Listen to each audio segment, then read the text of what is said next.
우리가 계속해서 로마서의 말씀을 함께 묵상하고 있습니다. 로마서 말씀에서 아주 중요한 주제 한 가지가 있는데 그것은 자유라고 하는 거예요.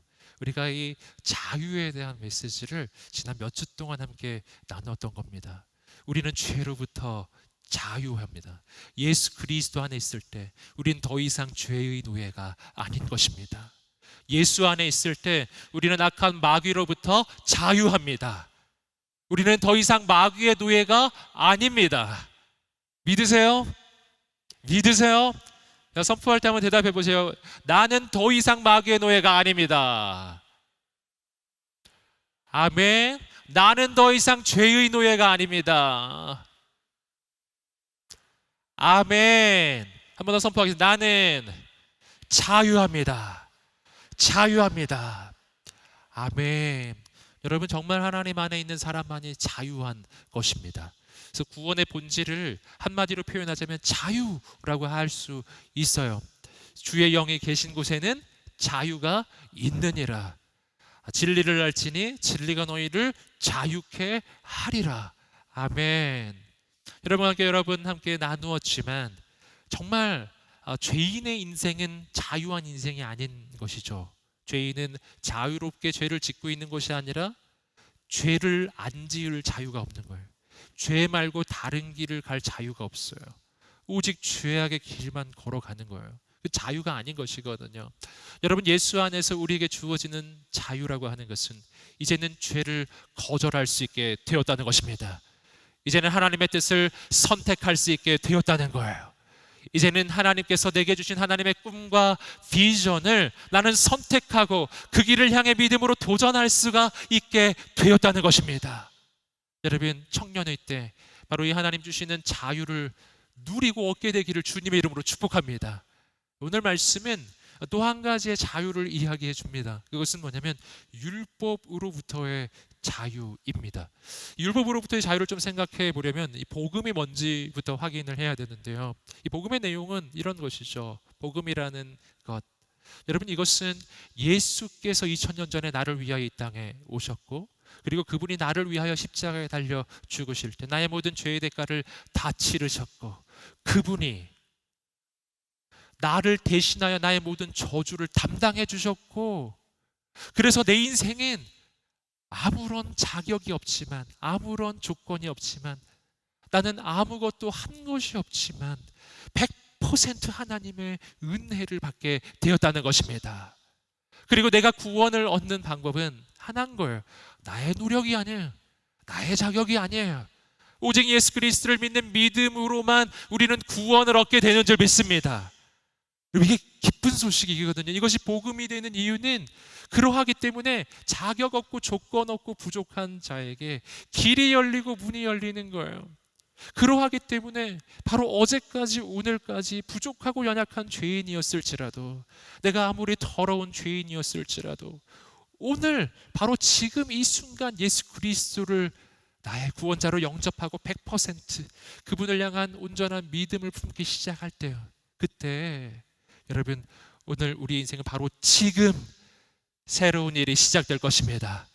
바로 지금 우리 인생에 하나님의 구원이 임할 것입니다. 여러분, 이게 복음이거든요. 그래서요, 이 복음은 자격 없고 조건 없는 자에게 부어주시는 은혜를 말해주는 거예요. 여러분, 이와 정확하게 반대가 되는 것이 율법주의입니다. 여러분, 율법주의라는 것은 무엇인가? 이것은요, 바로 이 구원을 위해서 내가 애쓰고 노력해서 그 구원의 경지에 도달할 수 있다, 혹은 도달해야 된다라고 생각하는 거예요. 바로 하나님의 그 율법을 내 힘과 내 능력으로 다 지킬 수 있다고 여기고, 그리고 그것을 다 지켰을 때 구원이 오기 때문에, 그래서 자기 노력, 자기의 행위, 자기 힘을 의지하는 신앙, 이 율법주의 신앙이라고 할 수 있는데요. 우리가 이런 율법주의 신앙을 가질 때 두 가지 문제가 발생합니다. 첫 번째 문제는 뭐냐 하면은, 이 율법주의 신앙은요, 우선 불가능하다는 거예요. 율법인 내 힘과 내 능력으로 지킬 수 있는가? 못 지킨다는 것입니다. 나는 아무리 애를 쓰고 노력을 해도 하나님의 기준에 도달할 수가 없는 것이거든요. 그래서 우리가 율법주의 신앙을 가지고 내 힘으로 그 율법에 도달하려고 애를 쓰면 애를 쓸수록 우리의 인생은 절망에 빠지게 되어 있어요. 근데 그 절망에 빠지는 것으로 끝나는 것이 아니라 그 절망에 빠진 인생은 죄로부터 벗어날 수가 없다라는 겁니다. 여러분, 죄에 빠지면 나의 한계를 발견하고 절망에 빠지고, 절망하면 자신에 대해 실망하게 되면 그 죄를 못 벗어납니다. 나는 어차피 망한 인생, 이렇게 생각한, 나는 어차피 이 죄에서 못 빠져나간다고 자포자기하게 되더라. 여러분, 그래서요, 율법주의 신앙을 가지면 거룩을 추구하는 것 같은데 결말이 거룩하지 않아요. 죄 가운데 빠지게 돼 있어요. 여러분이 율법주의 신앙을 가졌을 때 또 한 가지의 문제가 있습니다. 이 경우는요, 이 반대의 경우라고 할 수 있는데, 그것은 율법주의 신앙을 가지고 어느 정도, 적어도 겉으로 보기에 이 율법을 지키는 것처럼 보이는 삶을 사는 경우예요. 이 경우는 사실은 더 문제가 심각합니다. 이게 바로 2000년 전 바리새파 사람들의 모습이라고 할 수 있어요. 이 바리새파 사람들은 어떻게 생각했습니까? 이들은 나면서부터 어려서부터 하나님의 법을 다 지킨다고 생각하는 사람들이에요. 이들은 자기 힘으로 하나님의 율법을 다 지켜서 그래서 스스로 구원의 경지에 도달할 수 있다고 믿는 사람들입니다. 여러분, 그런데 이 문제가 생기는 거예요. 그렇기 때문에 이들에게 생겨나는 것이 교만. 내 힘으로 할 수 있다고 생각하니까 교만해져요. 내 힘으로 할 수 있다고 생각하니까 예수님이 필요 없는 겁니다. 여러분, 그래서요, 예수님은 2000년 전 이 땅 가운데 오셔서 정말 수많은 사람들을 만나 주셨고 구원을 베풀어 주셨는데, 이 바리새파 사람들은 예수님을 만날 수가 없는 거예요. 왜 그렇습니까? 자기 힘으로 할 수 있다고 여기기 때문에, 자기 능력으로 할 수 있다고 여기기 때문에. 그래서 이 바리새파 사람들은 가장 거룩한 일을 하고 있는데 예수님과 가장 멀어요. 가장 종교적이지만 주님의 구원을 경험할 수가 없는 것입니다. 여러분, 이게 바리새파 사람들의 문제였습니다. 여러분, 근데 더 큰 문제가 있어요. 이러한 이 교만 가운데 빠져 있는 이 바리새파 사람들이 그럼 실제로 거룩했는가? 아니었다는 거예요. 그래서 예수님이 이들을 비판했던 말씀이 회칠한 무덤이죠. 겉으로는 회칠을 해서 깨끗해 보이는데 그 속은 시체가 썩어가고 있어요. 속은 썩어 있는데 겉만 깨끗해 보이는 거예요. 여러분, 그래서 이러한 삶을 살게 될 때 자기 스스로 속기 시작해요. 스스로는 자기를 거룩하다고 여깁니다. 하지만 그 속은 썩고 있는 거예요. 마음은 그렇지 않아요. 사람들이 보지 않는 곳에서는 그렇지 않아요. 그러나 스스로 거룩하다고 여기기에 주께 돌이키지 않는 겁니다. 여러분, 이게 바로 이 율법주의 신앙의 또 한 가지의 문제예요. 그래서 두 가지 이 양극단으로 빠지게 돼 있습니다. 자신에 대해서 절망하여 죄에 빠지든지, 아니면 교만해져서 하나님을 가까이 하지 않든지요. 그냥 둘 중에 하나로 빠져버려요. 여러분, 그래서 우리가 복음의 그 능력을 경험하기 위해서 정말 필요한 것이 뭐냐면은 이 율법주의 신앙에서 벗어나는 것입니다. 바로 그것을 오늘 본문의 말씀은 율법으로부터의 자유라고 표현하는 거예요. 그럼 어떻게 우리가 율법으로부터 자유해지는가? 이것을 오늘 본문의 말씀에서 사도 바울은 한 가지의 비유를 들어서 설명합니다. 우리 함께 본문 말씀입니다. 로마서 7장 1절부터 3절까지의 말씀입니다. 우리 함께 읽어보겠습니다. 시작. 형제들이여, 내가 율법을 알고 있는 사람들에게 말합니다. 여러분은 율법이 사람이 살아있는 동안에만 그 사람을 지배한다는 것을 알지 못합니까? 결혼한 여자가 그 남편이 살아있는 동안에는 법으로 남편에게 매여 있으나 그 남편이 죽으면 남편의 법에서 벗어나게 됩니다. 그러므로 남편이 아직 살아있을 때 여자가 다른 남자에게 간다면 간음한 여자라 불릴 것입니다. 그러나 만일 남편이 죽으면 그 법에서 벗어나게 되므로 다른 남자에게 가더라도 간음한 여자가 되지 않습니다. 자, 사도 바울은 그 결혼한 부부의 비유를 들어서 우리가 어떻게 율법으로부터 자유해지는지를 지금 설명해 주고 있습니다. 그 당시에 이 남성 중심적 사회의 그 상황 속에서 하는 예라는 것을 여러분이 기억해 주시고요. 바로 그 상황 속에서는 결혼한 관계 속에서 그 아내는 남편에게 바로 속해 있는 존재가 됩니다.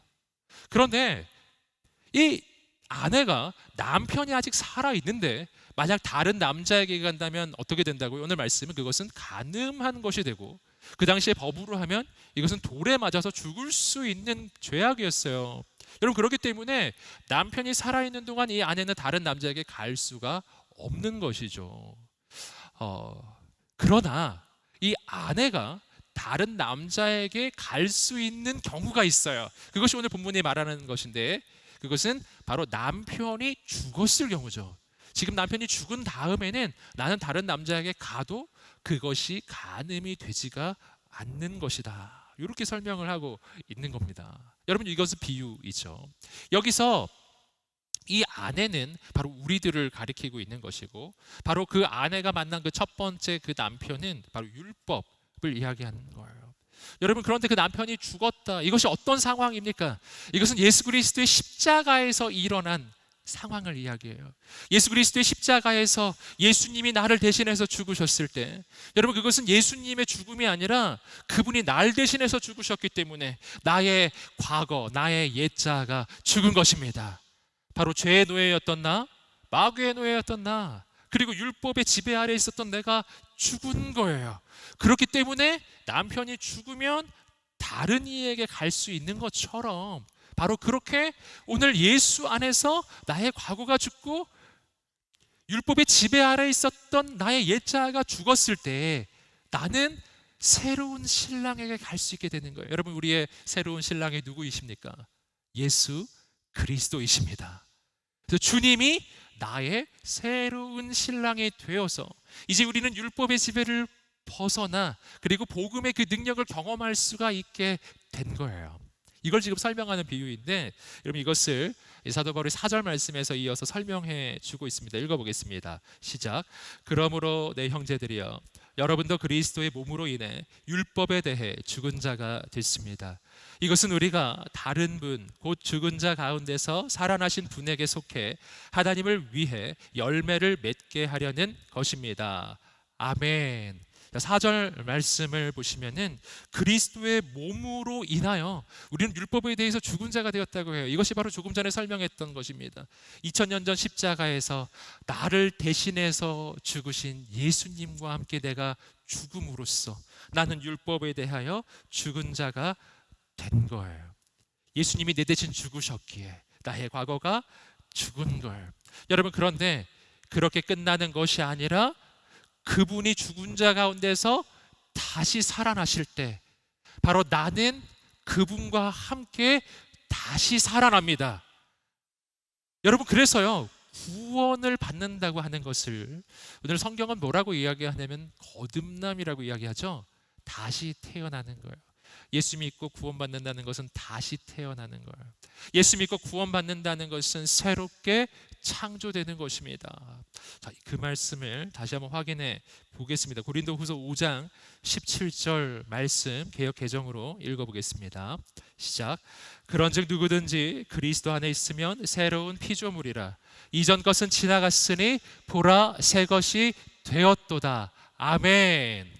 사랑하는 여러분, 예수 안에 있는 자는 새로운 피조물이 되었습니다. 여러분, 새로운 피조물이 됐다는 게 무슨 말이에요? 여러분, 이것은 내가 새롭게 창조됐다는 것입니다. 함께 따라해 볼까요? 예수 안에서 나는 다시 태어났습니다.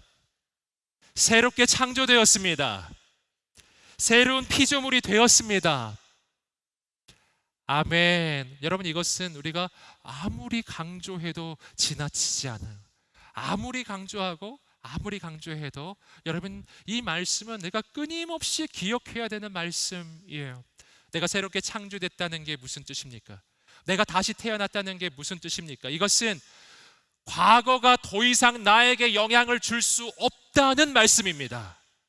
여러분, 오늘 우리의 인생을 무엇이 힘들게 하나요? 여러분, 그것은 과거의 아픔이에요. 과거의 슬픔이에요. 과거의 어떤 사건이에요. 여러분, 그것이 오늘 나에게 영향을 미치어 오늘 내 마음을 힘들게 하고 어렵게 만드는 거예요. 그리고 나는 이렇게 여기는 것이죠. 과거에 난 이런 일이 있었기 때문에, 나는 어렸을 때 이런 일이 있었기 때문에 오늘의 나는 이럴 수밖에 없다고요. 여러분, 오늘 내가 경험하는 이 슬픔과 오늘 내가 경험하는 이 절망을 나 스스로 합리화해요. 신기하게도 나 이렇게 슬픈 게 당연해, 나 이렇게 아픈 게 당연해, 이렇게 스스로 계속해서 나의 슬픔과 아픔을요 그냥 인정하는 거예요. 여러분, 그렇게 하지 마십시오. 오늘 말씀을 붙잡으십시오. 여러분, 예수 안에서 나의 과거가 지나갔음을 선포합니다. 예전 일은 지나갔음을 선포합니다. 말씀이 말하잖아요. 이전 것은 지나갔으니, 이전 것은 지나갔으니 보라, 새 것이 되었도다. 아멘. 여러분, 구원은 다시 창조되는 거예요. 여러분, 예수 그리스도를 믿고 구원받았다는 것은 나는 완전히 새로워졌음을 의미하는 것입니다. 여러분, 어제의 나와 오늘의 나는 달라요. 예수 믿고 내가 다시 태어났을 때요, 나는 완전히 다른 존재가 되었습니다. 여러분, 어제의 나는 오늘의 나에게 영향 줄 수가 없는 거예요. 우리 함께 가슴에 손을 얹고 선포하며 말해보겠습니다. 과거는 더 이상 나에게 영향을 줄 수 없음을 선포하노라. 선포하노라. 아멘. 여러분, 과거는 끊어진 것입니다. 예전 일은 끊어진 것입니다. 여러분, 오늘 나는 새로운 존재예요. 난 하나님의 자녀가 된 거예요. 여러분, 이것이 오늘 말씀이 이야기해 주는 거예요. 바로 여기에 율법의 지배로부터 벗어나는 비결이 있는 거예요. 난 더 이상 율법의 지배 아래 있지 않아요. 그 과거는 지나갔기 때문입니다. 여러분, 그리고 이어지는 말씀은요, 우리가 율법주의 신앙에서 벗어나야 될 또 한 가지 중요한 이유를 설명해 주고 있습니다. 우리 함께 5절 말씀을 읽어보겠습니다. 시작. 우리가 육신에 있을 때는 율법으로 인한 죄의 정욕이 우리 지체 속에서 작용해 죽음에 이르는 열매를 맺게 했습니다. 자, 5절 말씀을 보시면은요, 정말 놀라운 말씀이 하나 나옵니다. 그것은 뭐냐면, 우리가 육신에 있을 때는 율법으로 인한 죄의 정욕이 우리 지체 속에서 작용해서 죽음에 이르는 열매를 맺게 한다는 거예요. 즉, 죄의 정욕이 우리로 하여금 죄를 짓게 만드는데, 근데 그 죄의 정욕이 뭐를 통해? 율법을 통해서 나로 하여금 죄를 짓게 만든다는 것입니다. 여러분, 정말 굉장히 주목할 만한 부분이에요. 어떻게 율법은 거룩한 것인데 죄의 정욕이 그 거룩한 율법을 통해 나로 하여금 죄에 이르게 하는 것인가?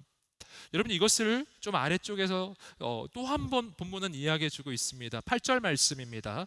8절 말씀 읽어보겠습니다. 시작. 그러나 죄가 계명으로 인해 기회를 타서 내 안에 각종 탐심을 일으켰습니다.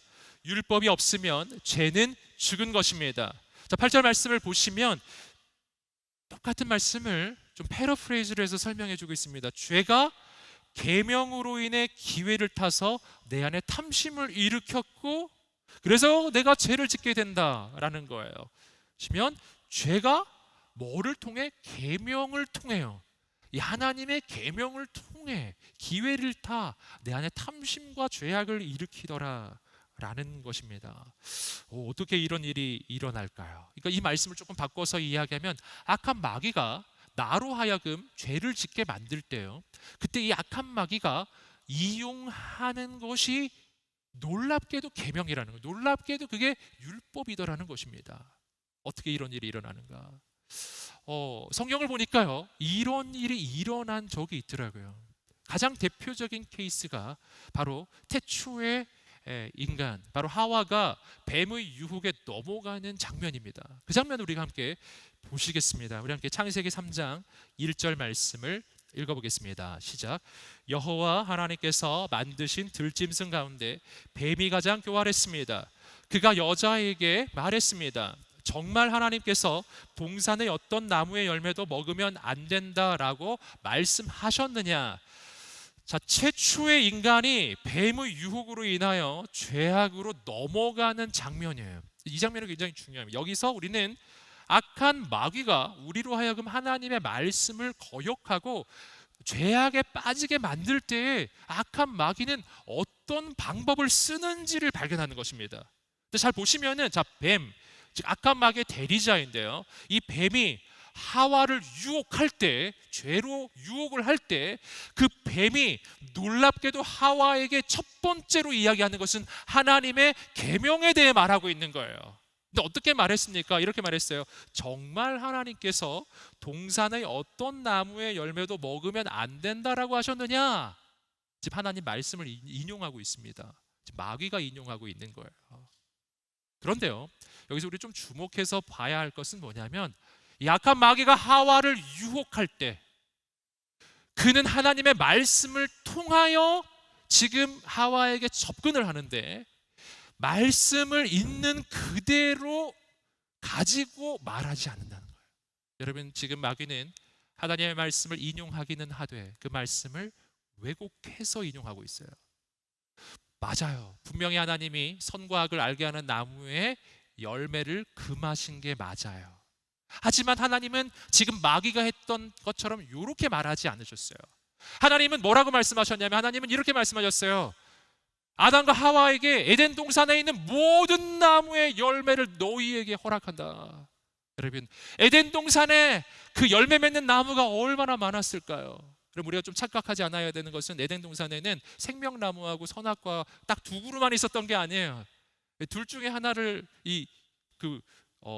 거절하시면은, 그걸 막으시면은 좀 가혹하죠. 하지만 그렇지 않거든요.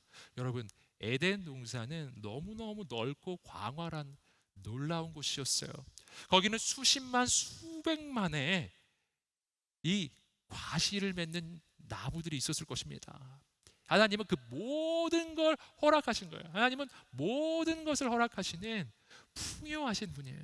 근데 바로 이 제동장치, 자신이 피조물임을 깨닫게 해주시려고요, 딱 한 그루를 금하신 것이었어요. 99.99%를 허락하시고 정말 0.00001%, 여러분, 그 하나를 금하신 것이었어요. 하나님 말씀은 이거였어요. 여기 선과 악을 알게 하는 나무의 열매는 먹지 마라. 그것을 먹으면 죽게 될 것이다. 여러분, 그런데 마귀는 뭐라고 이야기했습니까? 마귀는 이렇게 이야기했어요. 동산의 어떤 나무의 열매도 먹으면 안 된다고 말씀하셨느냐? 즉, 이 동산의 모든 나무의 열매를 금하신 것이냐? 이렇게 지금 유혹한 겁니다. 이것은 하나님 말씀의 왜곡이고, 하나님 말씀의 왜곡의 이 의도는 뭐냐면 하나님을 가혹한 분으로 만드는 거예요. 어떻게 하나님 그렇게 가혹하지? 어떻게 하나님 그렇게 냉정하지? 이렇게 하나님의 선하심을 의심하게 만들어요. 말씀을 왜곡하고 하나님의 선하심을 의심하게 만들어요. 하나님의 나를 사랑한다는 걸 의심하게 만드는 거예요. 바로 이렇게 마귀는 접근합니다.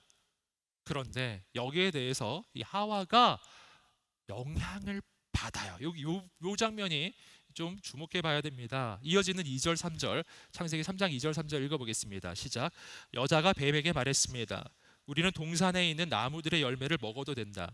그러나 하나님께서 동산 한가운데 있는 나무의 열매는 죽지 않으려거든 먹지도 말고 건드리지도 말라라고 말씀하셨다. 자, 말씀을 보시면 하와가 이 뱀의 말을 수정해 주죠. 아니다. 하나님께서는 이 동산에 있는 나무의 열매를 다 먹어도 된다고 하셨다. 수정을 했어요. 하지만 하와가 이미 이 악한 마귀가 말씀을 왜곡하며 하나님의 선하심을 의심하게 만드는 이 의심의 이 유혹 가운데 영향을 받기 시작했어요. 하나님의 선하심에 대한 의심이 이 하와의 마음에도 생겨나기 시작했고, 그러므로 하와도 동일하게 하나님의 말씀을 왜곡합니다. 잘 보시면 하와가 뭐라고 말했죠? 하나님께서 이 동산 나무의 그 열매를 죽지 않으려거든 먹지도 말고 만지지도 말라. 먹지도 말고 만지지도 말라라고 하나님 말씀하셨다. 이렇게 지금 하와가 이야기했어요. 이 말이 맞나요? 여러분, 맞지 않거든요. 맞지 않거든요. 하나님은 뭐라고요? 먹지 말라라고만 말씀하셨어요. 만지지 말라는 말은 하지 않으셨어요. 근데 하와가 그렇게 확대해서 먹지도 말고 만지지도 마라. 여러분, 하와의 마음에 이 마귀가 의도했던 하나님은 가혹하고 하나님은 나에게 선하지 않다라고 하는 그 의심이 이 하와의 마음속에 생겨나며 하와도 말씀을 왜곡합니다. 그러자 여러분, 이 마귀는 그때를 놓치지 않아요. 그때를 놓치지 않아요. 하와가 그 미끼를 덥석 물자 바로 마귀는 본색을 드러내요. 함께 창세기 3장 4절 5절 말씀 읽어보겠습니다. 시작. 뱀이 여자에게 말했습니다. 너희가 절대로 죽지 않을 것이다. 이는 너희가 그것을 먹는 날에는 너희 눈이 열려서 너희가 선과 악을 아시는 하나님처럼 될 것을 하나님께서 아시기 때문이다. 자, 뱀이 처음부터 하나님의 말씀을 정면으로 부정하지 않았습니다. 처음에는 말씀을 살짝 왜곡했을 뿐이에요. 그리고 하나님을 의심하게 만들었을 뿐이에요. 그때 그것에 말려 들어가서 하나님을 의심하기 시작하는 그 의심 속에서 나도 하나님의 말씀을 오해하고 왜곡하기 시작하자 마귀는 말씀을 뒤집어요. 너희 안 죽을 거야, 이렇게요. 여러분, 우리가 말씀에 대한 의심과 하나님의 선하심에 대한 의심을 품을 때요, 악한 마귀가 그것을 틈타고 들어옵니다. 그리고 뒤집어요. 말씀을 뒤집어요. 아니야, 너희 안 죽을 거야. 반대야, 너희 이거 먹으면 너희 하나님처럼 될 거야. 여러분, 하나님을 의심하기 시작했을 때 악한 마귀가 들어와 즉시 그의 마음을 뒤흔들기 시작해요. 여러분, 그리고 나서 그의 마음에 교만을 심습니다. 너 하나님처럼 될 거야. 교만을 심습니다. 그때 하와가 바로 무너졌어요. 바로 무너졌어요. 여러분, 하와가 하나님의 말씀 몰랐습니까? 알았어요. 분명하게 알았습니다. 그러나 그 말씀이 왜곡되기 시작할 때, 하나님을 오해하기 시작할 때 그 말씀을 부정하게 되는 것입니다. 여러분, 우리가 죄를 지을 때는요, 여러분, 말씀을 몰라서 죄 짓는 거 아니에요. 말씀을 몰라서 어기는 거 아니에요. 아는데 어기는 것입니다. 아는데 어기는 것입니다. 여러분, 마귀가 지금 하와에게 어떻게 접근하는지를 보십시오. 마귀는 하나님의 말씀을 인용했다고요. 그런데 왜곡해서 인용했다고요.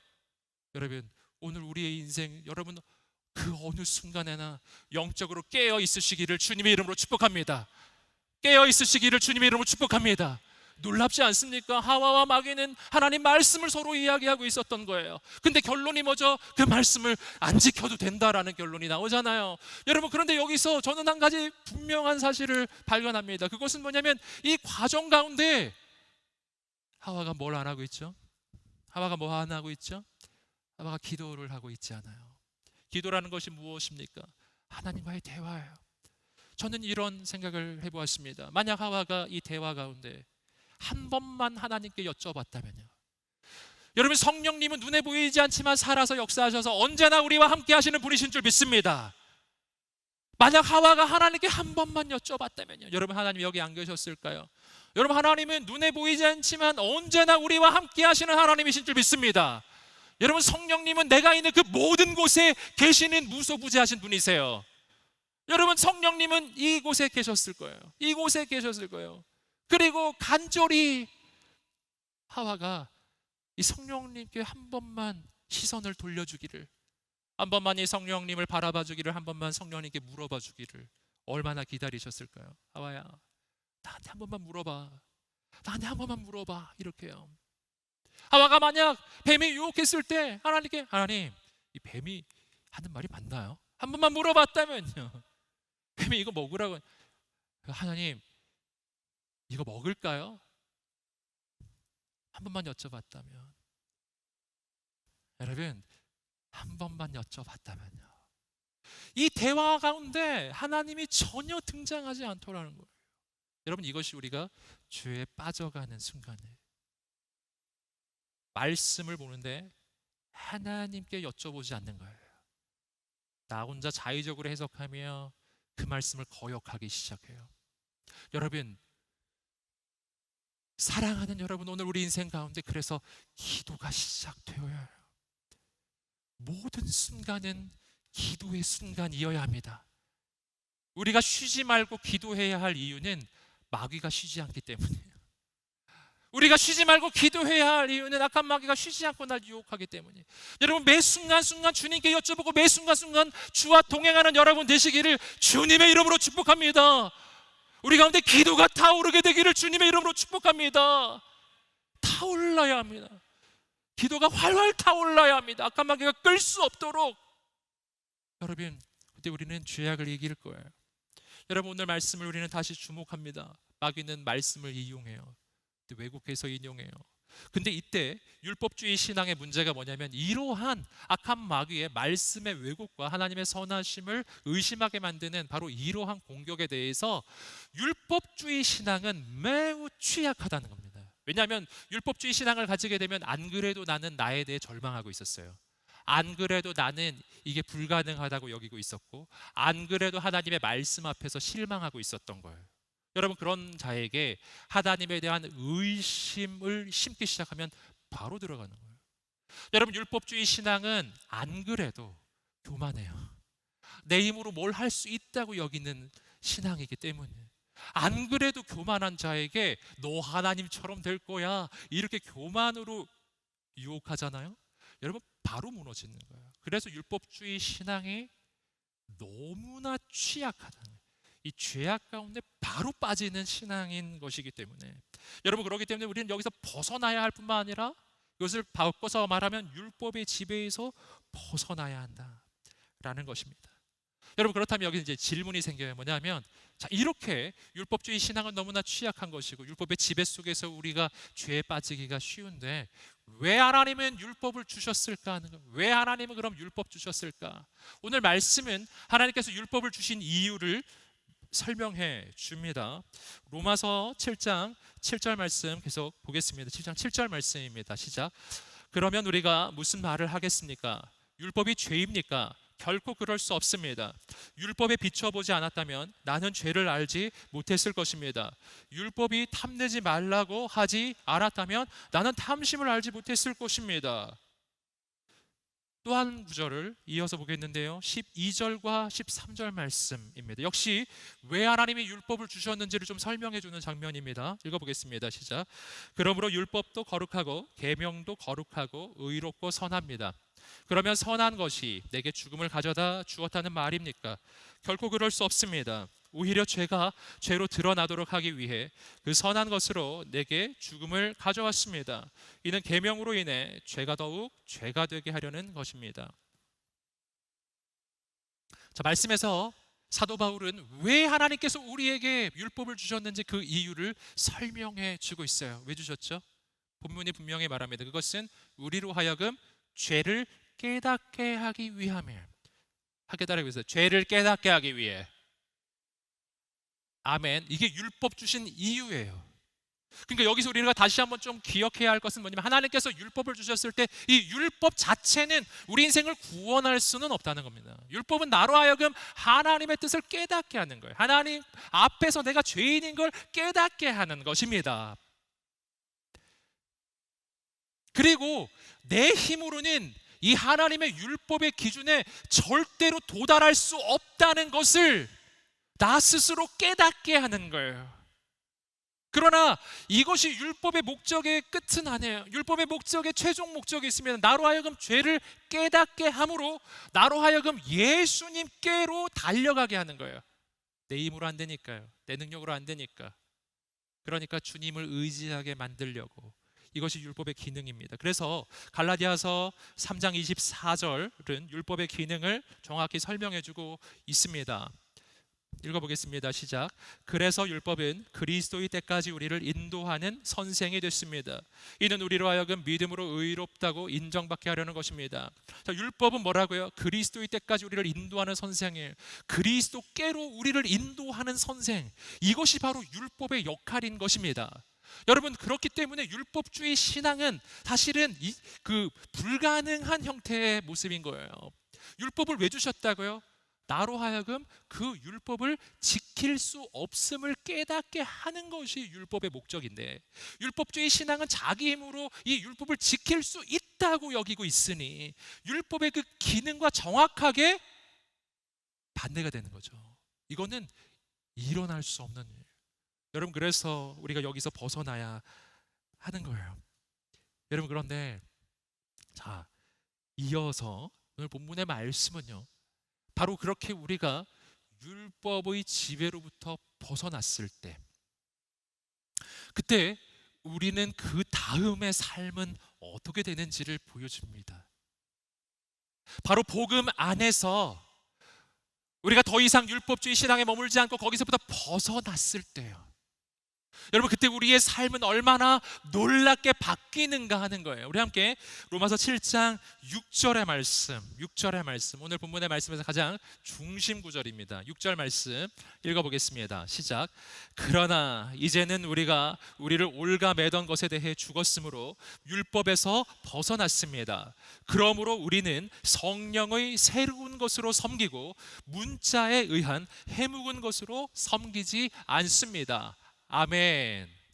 여러분, 저 말씀을 보십시오. 여기서 이 사도 바울은 우리는 더 이상 우리를 올가매던 것에 대해 더 이상 그 지배를 받지 않습니다. 우리는 그것으로부터 벗어났습니다. 왜냐하면 그것에 대해 우리가 죽었기 때문이에요. 2000년 전 예수 그리스도의 십자가에서 죄의 노예, 마귀의 노예, 율법의 지배 속에 있었던 나는 죽었기 때문이에요. 난 더 이상 율법의 지배 속에 있지 않은 거예요. 여러분, 그러나 여러분, 그 다음이 있어요. 그 다음은 내가 새로운 존재의 지배를 받는 삶으로 들어가는 겁니다. 오늘 말씀은 이렇게 이야기해요. 내가 더 이상 율법의 지배를 받지 않는 인생, 더 이상 과거의 지배를 받지 않는 인생으로 내 인생이 바뀔 때 나는 이제부터 누구의 지배를 받습니까? 성령의 지배를 받는 인생. 우리는 율법에서 벗어나 성령의 새로운 것으로 섬기는 바로 하나님의 사람으로 바뀐다라는 것입니다. 함께 외쳐보겠습니다. 우리는 율법에서 벗어나 성령의 지배 속으로 들어갑니다. 아멘. 이것이 복음 안에서 우리의 인생에 일어나는 놀라운 영적인 변화, 율법주의 신앙에서 벗어났을 때, 그때 우리의 인생이 성령의 지배를 받는 삶이 되었을 때 일어나는 놀라운 영적인 변화예요. 여러분, 바로 그러한 영적 변화를 오늘 본문은 이렇게 표현해 주고 있습니다. 오늘 말씀에 보시면은 성령에 대해 이렇게 표현하고 있어요. 그러므로 우리는 성령의 새로운 것으로 섬기고, 성령의 새로운 것으로 섬긴다. 근데 이 부분이, 그리고 원어적으로 보시면은 조금 더 풍성한 이해를 할 수가 있는데요, 새로운 것으로는 이렇게 번역이 됩니다. 새로운 일들 안에서요. 새로운 일들 안에. 읽어보겠습니다. 시작. 새로운 일들 안에서. 저는 이 말씀이 얼마나 감사하고 놀라운지 모르겠습니다. 여러분, 우리가 성령의 지배를 받잖아요. 그러면은 우리의 인생이 새로운 일들 속으로 들어간다. 새로운 일들 안에 내가 위치하게 되었다라는 것은 뭘 말하는 겁니까? 내 삶 전체가 새로워지는 걸 이야기하는 거예요. 여러분, 성령님 안에서 우리의 인생이 새롭게 바뀜을 선포합니다. 성령님 안에서 우리의 인생에 새로운 일이 일어나게 됨을 축복합니다. 여러분, 그러한 일이 일어날 거예요. 이것이 오늘 말씀이 우리에게 약속해 주시는 것입니다. 여러분, 그렇다면은 어떻게 그런 일이 일어날까요? 어떻게 그런 일이 일어날까요? 여러분, 그 까닭은요, 성령의 지배 속으로 들어갈 때, 그때 우리 인생의 주인이 바뀌기 때문이에요. 여러분, 율법의 지배 아래 있을 때, 즉 율법주의 신앙 가운데 우리가 살아가고 있을 때, 여러분, 그때 우리 인생의 주인은 누구입니까? 그때 우리 인생의 주인은 바로 나였어요. 왜냐하면 율법주의 신앙은 내 힘으로, 내 능력으로 무언가 할 수 있다는 신앙이거든요. 그렇기 때문에 내가 주인인 거예요. 여러분, 내가 주인 되었던 삶에서 나는 벗어나요. 그리고 성령의 지배 속으로 들어갈 때 성령님이 주인 되시는 삶으로 바뀌게 되는 줄 믿습니다. 여러분, 성령이 주인이 되는 거예요. 무슨 말이죠? 이젠 더 이상 내가 하는 게 아니라는 겁니다. 이젠 더 이상 내가 이끄는 게 아니에요. 이젠 더 이상 내가 운영하는 게 아니에요. 내 인생의 주인은 성령님이시고 그분이 친히 이루시기 시작하셨어요. 이제부터 그분이 하시는 일들이 나타나요. 이제는 내가 하는 나의 한계 속의 일들이 아니에요. 이제는 온 우주를 지으신 창조주 하나님께서, 여러분, 그분께서 무한하신 하나님의 그 능력으로 내 삶을 이끌기 시작하실 때 나는 상상도 할 수 없는 내 삶의 새로운 일이 시작되는 줄 믿습니다. 이것이 얼마나 놀라워요. 얼마나 놀라운 소망이냐고요. 제가 이 말씀을 묵상하는데 작년에 한 사건이 생각이 나더라고요. 작년에 기억나시나요? 예, 작년에 저기 수련회 그 홍보 영상을 찍느라고 제가 패러글라이딩을 했었는데 기억나십니까? 네, 제가 좀 높은 데를 무서워하거든요. 그런데 그때가 기억이 났어요. 이 패러글라이딩을 하면 여러분 그 작년에 그 장면 보신 분들은 기억을 하시겠지만 이 패러글라이딩 이게 낙하산 말고 패러글라이딩 말입니다. 그거 할 때 혼자 하는 게 아니에요. 기억나시나요? 제 뒤에 어떤 아저씨가 앉아 계셨어요. 두 사람이 같이 가는 것이었어요. 그리고 이 두 사람이 같이 할 때 그때 이 패러글라이딩 조종할 수가 있는데 어떻게 움직일 조종할 수가 있는데 그 조종하는 그 줄이 있더라고요. 그 조종대가 있어요. 여러분 그 대를 누가 잡았을까요? 제가 잡았을까요? 그럼 큰일 났겠죠. 여러분 그 조종하는 대는 그분이 잡으셨어요. 그분이 잡으셨어요. 여러분 그러니까요. 사실은 만약 그 조종하는 데를 내가 잡았다면은 저는 정말 무서웠을 거예요. 정말 두려웠을 거예요. 여러분 제가 작년에 올라갔었을 때 보셨던 것이 기억나시겠는데 굉장히 높았거든요. 너무너무 높아가지고 와 과연 이게 되는가 했는데 너무 높아가지고 무섭기는 했으나 그러나 그것을 조종하시는 분이 그분이셨기 때문에 내가 하는 것이 아니었기 때문에 이 어느 정도 시간이 지나고 나니까 이 기대가 밀려오기 시작하더라고요. 즐거워지기 시작했어요. 재미있어지기 시작했어요. 요 다음에 이분이 어떻게 조종해 주실까? 그 다음엔 이분이 어디로 인도해 주실까? 어떻게 해 주실까? 그걸 조정하시면서 이게 재밌게 해주는 게 있어요. 놀이기구 태워주듯이 막 이렇게 막 빙글빙글 돌기도 하고요. 막 그런 게 있더라고요. 예, 안타깝게도 제가 탔던 그 패러글라이딩 그렇게 많이는 못했대요. 좀 무거워서 내려와서 이게 남들 이렇게 하는 거 보니까 막 아쉬워지기까지 하더라고요. 조금 더 했으면 좋겠다. 막 이런 생각까지 들더라고요. 여러분 참 놀라운 거 아니겠습니까? 여러분 만약 내가 했다면 너무나 두려웠을 상황이에요. 하지만 그분이 하셨기 때문에 재미가 있어지고 기대가 생기기 시작하는 거예요. 여러분 저 더 놀라운 거 말씀드릴까요? 제가 탔던 그 프로그램이 있는데 그 프로그램보다 더 비싼 프로그램이 있었어요. 그건 뭐냐면 고공비행이에요. 그러니까 높이가 더 높이 올라가면 요금이 비싸져요. 이상하지 않습니까? 높이가 올라가면 더 위험하니까 더 싸져야 할 것 같은데 높이가 높아지면 더 위험한데 더 비싸져요. 왜냐하면 높을수록 할 수 있는 게 많아지기 때문이에요. 내려오니까 그거 탈 걸 막 이런 생각이 여러분 이게 너무 중요한 거예요. 여러분 조종을 누가 하느냐가 중요한 거예요. 조종을 내가 하면 높을수록 두려워지는 것이고 조종을 그분이 하시면 높아질수록 기대가 되는 거예요. 얼마나 더 놀라운 일이 일어날까가 기대가 되는 거예요. 여러분 인생을 살다 보면 우리 인생이 정말 그 높은 곳을 날아가는 패러글라이딩처럼 너무나 두렵게 느껴지는 순간이 있어요. 여러분 그때 이것을 확신하십시오. 내 인생의 주인은 내가 아니라 그분이십니다. 내 인생의 주인은 내가 아니라 성령님이십니다. 그분이 하시는 것이라고요. 그분이 하신다면 놀라운 일이 일어날 것입니다. 그분이 하신다면 놀라운 역사가 일어날 것입니다. 기적이 일어날 거예요. 여러분 더 높을수록 더 놀라운 일이 일어날 거예요. 내가 보기엔 내 상황은 너무나 불가능해만 보여요. 여러분 그럴수록 더 기대가 되는 거예요. 과연 하나님이 얼마나 놀랍게 역사하실까? 과연 하나님은 어떻게 행하실까? 한번 연습해 볼까요? 과연 하나님께서 얼마나 놀랍게 행하실까? 아멘.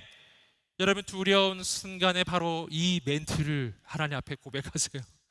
하나님 역사하실 줄 믿습니다. 하나님께서 행하시는 일은 새로운 일이라고 오늘 본문은 말해요.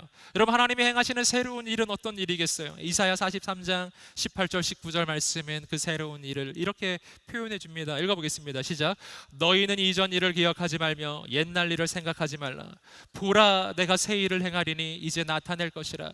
너희가 그것을 알지 못하겠느냐? 반드시 내가 광야의 길을 사막의 강을 내리니.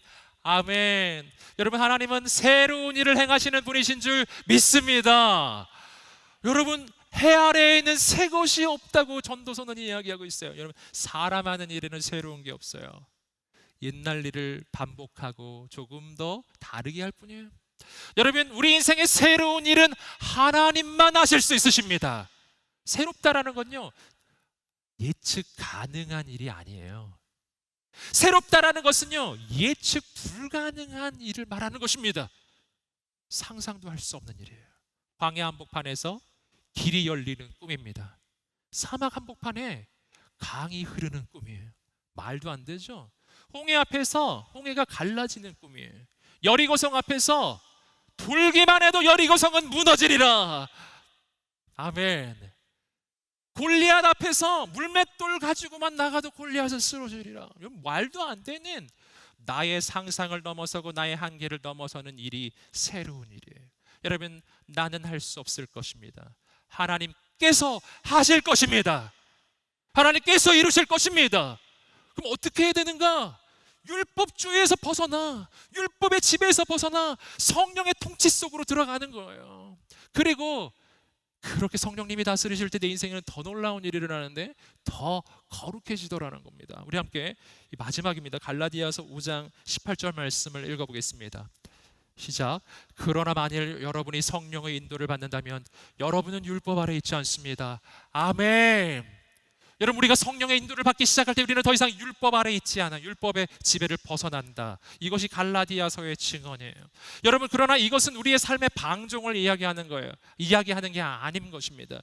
우리가 더 이상 율법의 지배를 받지 않는다는 것은 이제 난 율법을 안 지켜도 되는 방종한 인생, 그냥 막 죄를 지어도 되는 인생이 되는 게 아닙니다.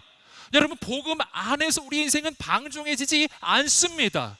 반대입니다. 여러분, 성령의 지배 속으로 들어갈 때 우리 인생은 율법을 벗어나는 게 아니고요, 율법 그 이상의 삶을 살게 되는 것입니다. 이전에는 율법 아래에서 그 율법을 지킬 수도 없는 율법을 내 힘과 내 능력으로 애쓰다가 실패하고 좌절하던 삶을 살았던 거예요. 여러분, 그러나 성령님이 다스리기 시작하시면 넘어서기 시작해요.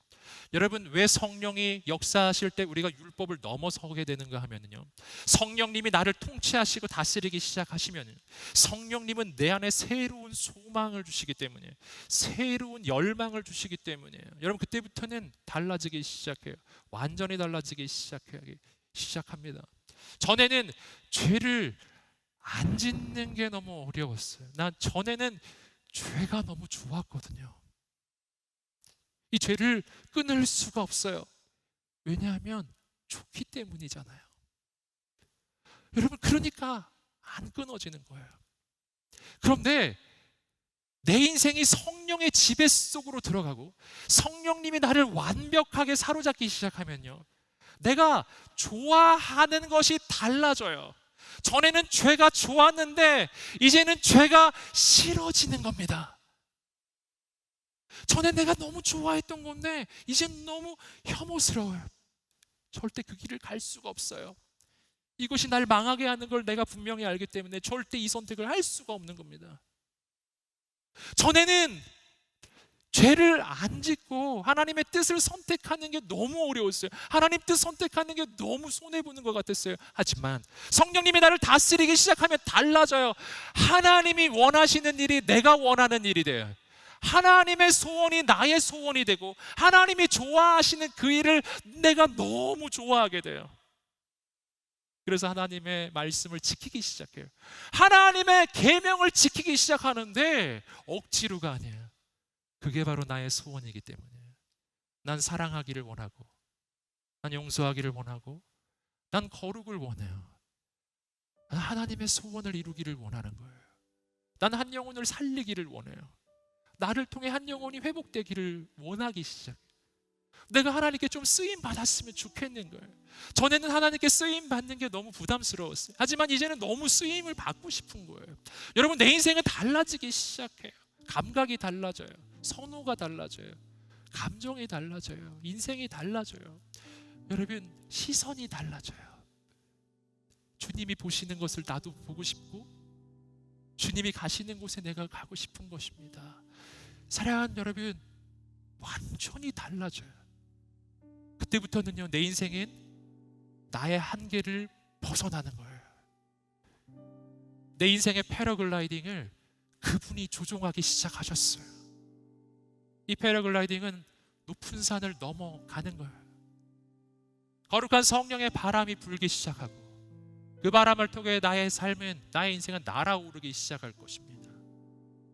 여러분, 우리는 과거에 내가 하나님의 뜻을 선택하는 것이 내 인생을 제한할 거라고 여겼어요. 하지만 여러분, 그건 마귀의 속임입니다. 반대입니다.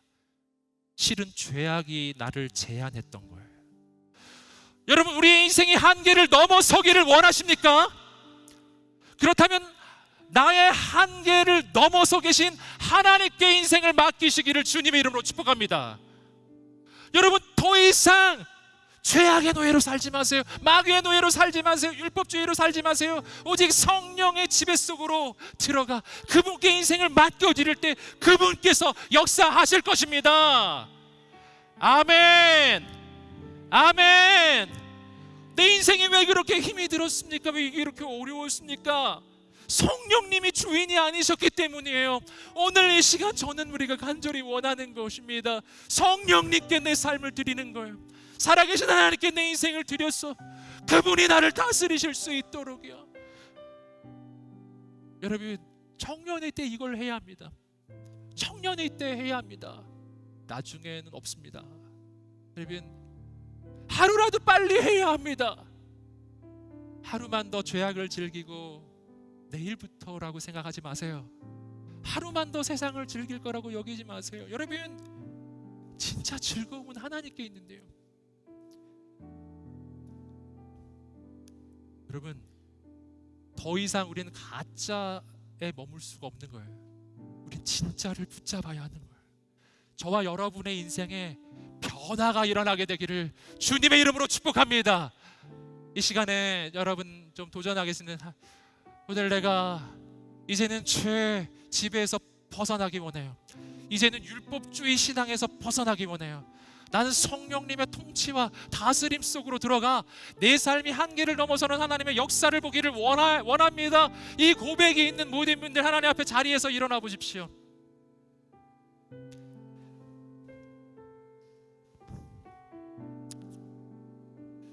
하나님 앞에 드리는 고백인 것입니다. 여러분, 이 시간에 우리가 하나님 앞에 자신의 삶과 인생을 드리면서 성령님이 나를 완전히 사로잡으시도록 자신을 좀 드리기를 바랍니다. 여러분, 그것은 내 마음과 뜻과 생각을 하나님께 의탁하는 거예요. 그분이 나를 다스리실 수 있도록 나를 내어드리는 거예요. 완전히 내어드리는 거예요. 여러분, 성령님은 눈에 보이지 않지만 여기 계신 분이세요. 그토록 하와 옆에서 하와가 성령님께 물어봐 주기를 기다리셨던 분이요. 그분이 우리 인생의 죄악의 순간에도 동일하게 옆에 계셨던 거예요. 당신이 간절히 하나님을 한 번만 돌아봐 주기를 기다리셨던 거예요. 여러분, 오늘 우리가 그 하나님을 붙잡게 되기를 소원합니다. 우리 하나님 앞에 두 손을 높이 들고 성령님, 오늘 우리 가운데 임하여 주옵소서. 하나님, 우리가 모든 죄악을 이기고 어둠의 권세를 이기고 하나님 율법주의 신앙에서 벗어나 거룩한 성령의 지배 속으로 들어가게 하여 주옵소서. 주 앞에 두 손을 들고 주여 세 번을 치며 기도하겠습니다. 주여, 주여, 주여. 아버지 하나님 역사하여 주옵소서. 아버지 하나님 역사하여 주옵소서. 여러분, 이 시간에 전심으로 하나님을 바라보십시오. 전심으로 하나님을 바라보십시오. 온 힘을 다해 하나님을 붙잡으세요. 주님, 내가 오늘 주님을 만나기를 원합니다. 내가 오늘 하나님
그런즉 누구든지 그리스도 안에 있으면 새로운 피조물이라.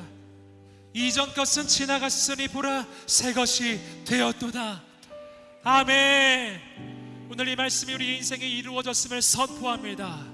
나는 새로운 피조물입니다. 나는 새롭게 지어졌습니다. 과거는 더 이상 나에게 영향이 없음을 선포하노라. 과거는 더 이상 나에게 영향을 줄 수 없음을 선포하노라. 오 주님, 예수 안에서 우리의 삶과 인생이 새로워지게 하여 주옵소서. 새 일을 이루소서. 새 역사를 이루소서. 성령님 임하소서. 임하소서. 임하소서. 임하소서. 임하소서. 오늘 간절히 주님을 구하는 영혼들마다 오늘 성령님이 임하실 것입니다. 머리에서 발끝까지 주의 영으로 충만하게 임하여 주옵소서. 아멘. 주의 빛이 비춰지는 그곳에 어둠이 떠나갈 것입니다. 주의 빛이 비춰지는 곳곳마다 어둠이 떠나가듯이 거룩한 주의 영이 임하시는 곳곳마다 악한 영들 떠나갈지어다. 떠나갈지어다. 떠나갈지어다. 이 시간 우리가 마지막 한번 기도하면서 주 앞에 나아갈 때 성령님이 임하실 때 우리 마음에는 새로운 소원, 새로운 꿈이 생기는 것을 보았습니다. 아멘. 내 안에 하나님의 꿈을 주옵소서. 하나님의 마음이 나의 마음이 되고 하나님의 소원이 나의 소원이 되고 하나님의 뜻이 나의 뜻이 되기를 소원합니다. 하나님이 기뻐하지 않는 것은 내가 기뻐하지 않게 해주십시오. 하나님이 좋아하지 않는 일을 나도 좋아하지 않게 해주십시오. 하나님께서 원하지 않는 것을 나도 원하지 않게 해주십시오. 하나님께서 기뻐하시는 일이 기뻐지게 하소서. 하나님이 원하시는 것이 나의 소원이 되게 하셔서 나의 평생에 하나님께 쓰임 받기를 원합니다. 주님 나를 사용하여 주옵소서. 주님 나를 사용하여 주옵소서. 하나님이 가시는 곳에 나도 가고 하나님 역사하시는 곳에서 내가 섬기게 하여 주시고 하나님 나를 통해서 한 영혼이 살아나게 하여 주시옵소서. 우리 하나님 앞에 우리의 인생과 미래를 의탁하며 주 앞에 두 손을 들고 간절히 주의 한번 외치며 기도하겠습니다. 주여,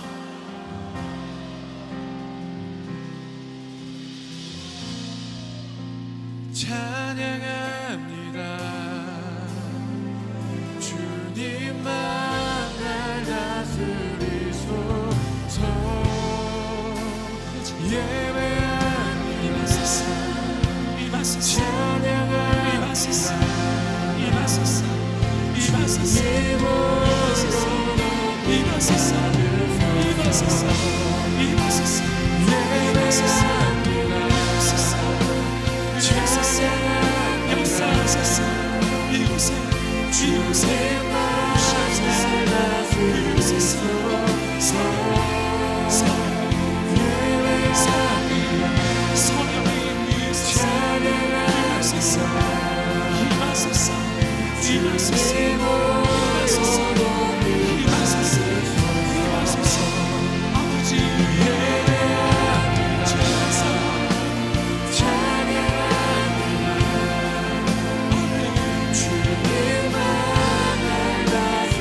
날 다스리소서. 예배합니다. 찬양합니다. 주님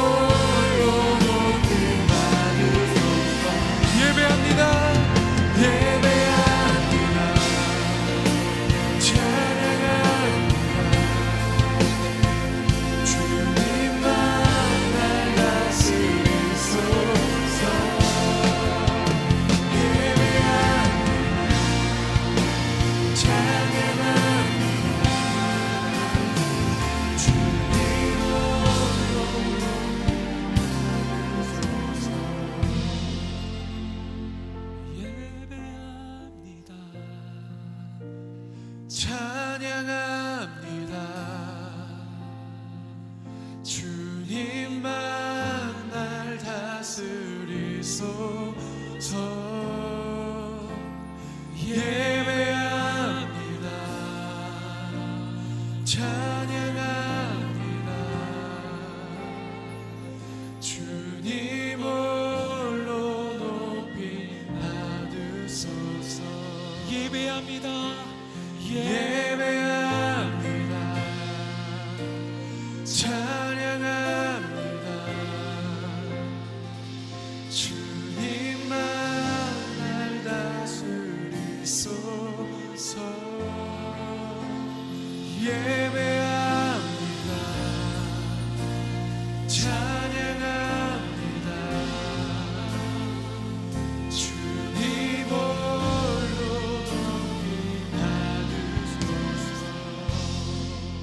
우리의 예배를 받으신 살아계신 하나님께 우리 감사와 찬양의 박수를 올려드리겠습니다. 아멘. 주님을 찬양합니다. 주의 이름을 높여드립니다. 아멘. 아멘. 주님을 찬양합니다. 주의 이름을 높여드립니다. 주님의 모든 영광과 존귀와 찬양을 받아 주옵소서. 아멘. 예수 안에서 나는 자유합니다. 주는 영이시니 주의 영이 계신 곳에는 자유가 있느니라. 자유가 있느니라. 자유가 있느니라. 모든 속박이 풀려질지어다. 모든 굴레가 꺾어질지어다. 모든 묶임이 풀려질지어다. 예수 그리스도를 이름에 하나님 모든 악한 마귀의 세력 떠나갈지어다. 모든 어둠의 권세 떠나갈지어다. 성령님 우리 가운데 임하여 주옵소서. 하나님의 꿈과 비전을 부어주시옵소서.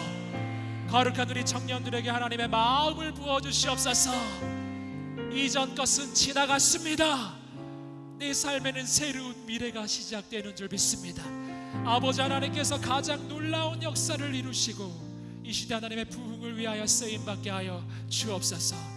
여호사 공동체를 사용하여 주시옵소서. 기도가 타오르게 하소서. 하나님의 능력의 역사가 시작되게 하여 주시옵소서. 하나님께서 베푸신 이 크신 은혜에 감사하며 작은 물질을 주 앞에 구별하여 드렸습니다. 물질만이 아니라 우리의 삶과 인생을 다 주께 드리오니 하나님께 쓰임받게 하여 주시옵소서. 드려진 인생마다 하나님의 놀라운 은혜와 복을 내려 주시옵소서. 지금이 우리 주 예수 그리스도의 은혜와 하나님의 사랑과 성령의 교통하심이 오늘 율법의 지배에서 벗어나 죄의 지배, 마귀의 지배에서 벗어나 이제는 오직 성령의 지배를 받으며 오직 성령님께 속하여 성령님의 놀라운 역사에 쓰임받는 모든 하나님의 사람들 머리 위에 이민족과 열방과 모든 선교사님들 위해 지금부터 영원까지 함께 하시기를 간절히 축원하옵나이다.